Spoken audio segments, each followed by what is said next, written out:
زيد ايه؟ الحاجة يا زيد، اختك طلعت ملبوسة. يا جماعه بطلوا جهل بقى، مفيش حاجه اسمها عفاريت، وبعدين ملبوسه ازاي يعني؟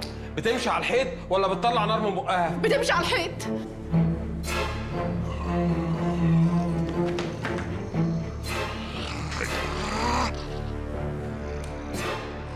نهار اسوح. ايه يا سيد؟ أكيد في تفسير علمي للي بيحصل ده. طب يبقوا تفسير علمي هتنزلها ازاي؟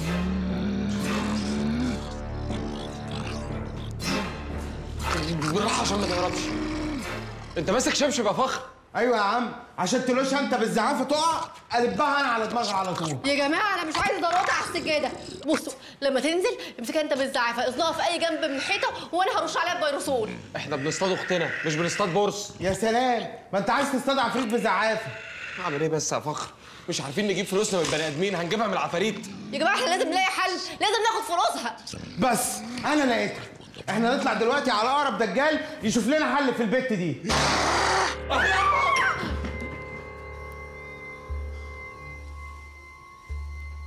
فخر فخر فخر، عايز ايه؟ عايز ايه؟ انا خايف قوي يا فخر، المكان هنا مرعب قوي. خايف من ايه؟ مكاني اللي مرعب ده مكتب يا ابني، مكتب من ايكيا. بتخاف من ايكيا؟ ولا قبل ما الراجل يخش حاجتين، نهدى ونسترجل. وانا مش هادي لا ولا راجل دلوقتي. انت مش راجل اصلا، مش دلوقتي بس يا اخي، بتخلينا تنرفز عليك يا اخي. استغفر الله العظيم يا رب، استغفر الله العظيم يا رب. السلام عليكم.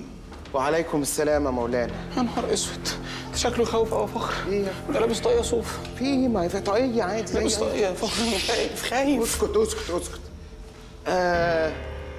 معلش يا عم الدجال، احنا كنا جايين لك بس عشان عارف انتوا جايين عشان اختكم لابسها عفريت وعايزين نطلعه، صح؟ الله اكبر. طب يعني مصلحتنا دي مقضيه بامر الله والعفريت ده هيطلع؟ مقضية ان شاء الله، بس الاول لازم نعرف اسم العفريت.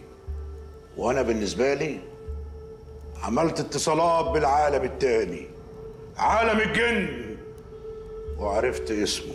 طب واسمه ايه لا مؤاخذه؟ خالد. خالد؟ العفريت اسمه خالد؟